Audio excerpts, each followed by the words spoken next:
நீ பேசும் வார்த்தைகள் சேகரித்து செவி அன்பே புலராது.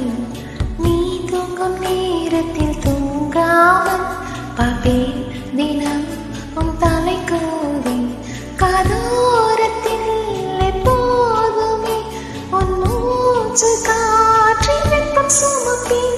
கையோடுதான் கை கோர்த்துதான் உன் மார்பு சூட்டில் முகம் புதைப்பேன். வேறென்ன வேண்டும் உலகத்திலே, இந்த இன்பம் போதும் நெஞ்சினிலே. ஏழேழு ஜென்மம் வாழ்ந்து விட்டேன், அக்கம் பக்கம் யாரும் இல்லா